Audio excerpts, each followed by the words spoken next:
Hello friends.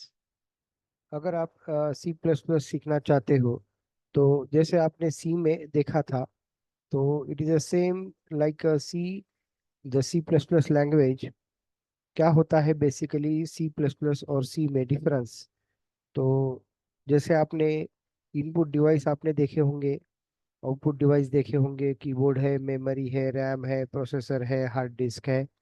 तो ये वही फिगर है, कीबोर्ड से लेकर डेटा रैम में जाएगा। समझो आप 7 और 5 की एडिशन करना चाहते हो, तो डेटा कीबोर्ड से रैम में जाएगा, रैम से प्रोसेसर में जाएगा, फिर प्रोसेसर में एडिशन हो जाएगी, that is a 7 plus that is अ 5, कितना हो जाएगा 12। 12 का आंसर फिर डिस्प्ले होगा, that is on the monitor. तो ये सेम जो फिगर है, द सेम फिगर आपका कहाँ पे आने वाला है? So that is on the for the same C plus plus. देखो, सी प्लस प्लस में आपका जो प्रोग्राम है वो मेन से शुरू होगा। ये 3 वेरिएबल है, तो डेटा आप कीबोर्ड से एंटर करोगे। सो सी इन मतलब keyboard to RAM, keyboard to RAM. तो एक्स में वैल्यू आ गई, वाई में वैल्यू आ गई, फॉर एग्जांपल 10 और 20। तो 10 कहाँ से एंटर कर दिया? कीबोर्ड से रैम में। 20 कहाँ से एंटर कर दिया? कीबोर्ड से रैम में। और दोनों का एडिशन कितना हो गया? That is a 30 display on the monitor. तो ये सिंपल एग्जाम्पल अगर आपको आ गया है, तो जैसे सी में आपने if else, while loop, for loop, do while, ये सभी प्रोग्राम आप सी के अंदर जो कर रहे थे वही सी प्लस प्लस के अंदर भी आप कर सकते हो। अभी सी प्लस प्लस में फिर नया क्या है? That is a main thing is in C plus plus we have the variables as well as the functions inside the class. यानी क्या? अगर आप कोई क्लास बनाते हो तो क्लास के अंदर आपके 2 वेरिएबल्स आएंगे, and that 2 variables plus 2 functions like get data, show data. तो याद कैसे रखोगे आप? क्लास के अंदर क्या होता है? तो पहला रूल है क्लास क्या है, क्लास के अंदर क्या होता है। So what is a class? In a class in which we have the variables as well as functions. तो दो चीजें एक साथ रखते हो, that is a called as class. Class का जो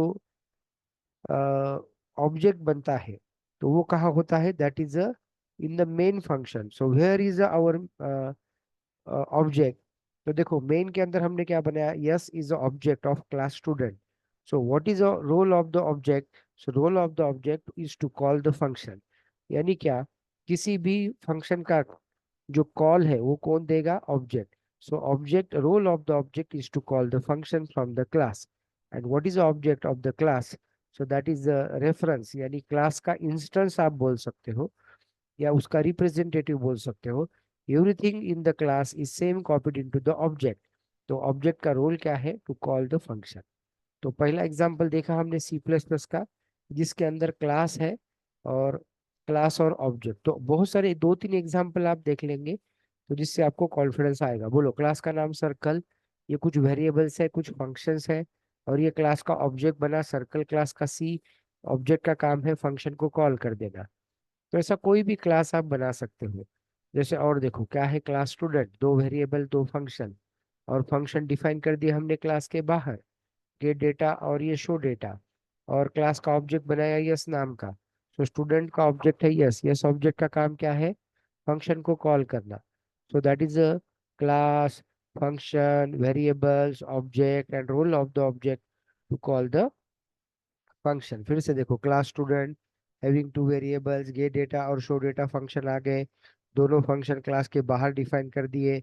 इसमें जो ऑपरेटर यूज होता है उसे स्कोप रिजोल्यूशन ऑपरेटर कहते हैं। और जो क्लास के बाहर मेन फंक्शन है उसके अंदर आपने ऑब्जेक्ट बनाया, और what is the role of the object? To call the function. तो ये क्या क्या बना? क्लास, ऑब्जेक्ट, वेरिएबल्स और फंक्शंस। अभी एक नया शब्द हम सीख रहे हैं, कंस्ट्रक्टर। किसी ने पूछा कंस्ट्रक्टर क्या है? तो देखो, क्लास का ऑब्जेक्ट जैसे बनेगा, तो एट दैट टाइम अगर कोई फंक्शन उसी क्लास के नाम का है और वो कॉल होगा, so that function is called as constructor. तो बोलो, what is a constructor? A function having the same name as the class name is called as constructor. और कंस्ट्रक्टर कब कॉल होगा? जब किसी क्लास का आप ऑब्जेक्ट बनाते हो, at that time the constructor get called.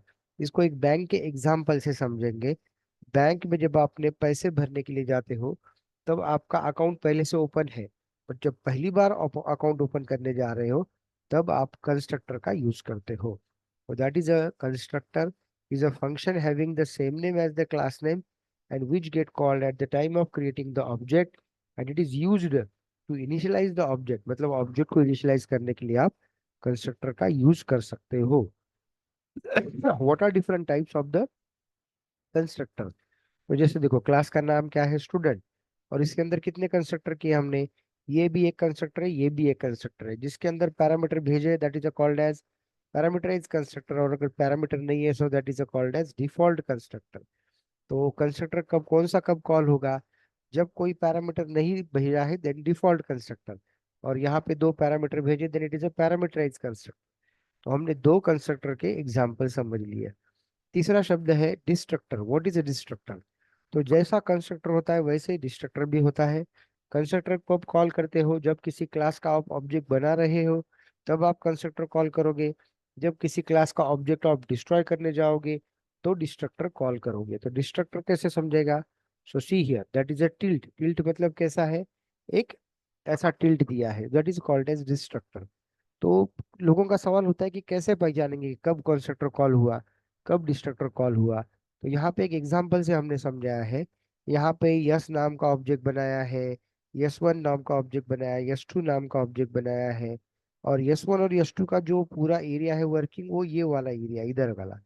तो यस नाम का जो है ये इधर वाला है. तो पहले कौन बनेगा? यस, ये बन गया तो दैट इज अ कंस्ट्रक्टर. ये भी बन गया तो कंस्ट्रक्टर, ये भी बन गया तो कंस्ट्रक्टर. बट अभी जब इसके बाहर निकलोगे देन यस वन और यस टू के लिए डिस्ट्रक्टर कॉल होगा, and that is a called as destructor. So what is a destructor? See here. अगर इस ब्लॉक एरिया के बाहर आप निकलते हो so then it is a called as destructor for S one and S two get called, that is a called as destructor. तो क्या समझा हमने? कंस्ट्रक्टर क्या है, डिस्ट्रक्टर क्या है. तीसरा शब्द है तो दैट इज किसी फंक्शन को क्या आप ऑब्जेक्ट को पास कर सकते हो क्या? तो यहाँ देख के ही हमें पता चलेगा. देखो, D1 एक ऑब्जेक्ट है, D2 भी एक ऑब्जेक्ट है, D3 भी एक ऑब्जेक्ट है. और देखो कैसे इसको रीड कैसे करना है. D3 के घर में एक प्रोग्राम चल रहा है. कौन सा? एडिशन का. D3 के घर में एडिशन का प्रोग्राम चल रहा है, और उस फंक्शन के अंदर D1 एंड D2 गेस्ट है. So D1 and D2 are the object as a parameter to the function. क्या बोलेंगे? D1 and D2 are the object as a parameter to the function. D3 के घर में प्रोग्राम चल रहा है. D1 D2 दो ऑब्जेक्ट है, दे आर द गेस्ट. अब ये बहुत इंटरेस्टिंग पॉइंट है. What is a static variable? Static यानी क्या है? देखो, अगर किसी क्लास का ऑब्जेक्ट जब बनेगा तब ऑब्जेक्ट को वेरिएबल मिल रहा है, यानी ऑब्जेक्ट काउंट करने आपको एक दो कितने हुए हैं. तो क्लास का ऑब्जेक्ट और क्लास का वेरिएबल. तो देखो ये काउंट नाम का वेरिएबल किसके अंदर है? क्लास के अंदर है. तो इसका स्टैटिक मतलब क्या? By default value zero. और जब क्लास का ऑब्जेक्ट बनेगा तो सभी ऑब्जेक्ट, अगर पांच ऑब्जेक्ट बन गए तो पांचों ऑब्जेक्ट में ये वेरिएबल सेम रहेगा, and that is called a static variable. तो जैसे कॉलेज में कितने स्टूडेंट है, तो टोटल कॉलेज में जैसे एक एक स्टूडेंट एडमिशन लेता है तो वैसे वो वेरिएबल बढ़ते जाएगा. So that is a total number of student in the college. ऐसा जो वेरिएबल होता है that is called as static variable. दूसरा शब्द है स्टैटिक फंक्शन. ऐसा फंक्शन जो कोई क्लास का ऑब्जेक्ट कॉल नहीं करेगा, बट कौन कॉल करेगा? वो क्लास खुद खुद क्लास के नाम से कॉल होगा, and that function is called as static function. तो दो शब्द है हमारे पास, स्टैटिक वेरिएबल और स्टैटिक फंक्शन. फिर से एक बार, what is a static variable? A variable which is what shared by all the object is called a static variable. And what is static function? A function which is called by the class itself, not by the object, is called as static function. तीसरा शब्द है हमारा operator overloading. क्या होता है? क्या होता होगा ऑपरेटर ओवरलोडिंग? तो यहाँ एग्जाम्पल से हमने बताया है what is the operator overloading. अगर किसी ऑपरेटर को, देखो यहाँ पे ऑपरेटर को किसी फंक्शन की तरह यूज करना है then it is called as operator overloading. फिर से, ये क्लास है, क्लास के अंदर हमने कोई फंक्शन रख दिया, तो वो फंक्शन का नाम क्या है? Minus operator. तो किसी ऑपरेटर को किसी फंक्शन की तरह यूज करना है then it is called as operator overloading. जैसे माइनस एन देखो यहाँ पे कॉल किया, so it indicate that we are calling this function minus operator. तो ये सबको माइनस माइनस कर देगा. So what is the operator overloading?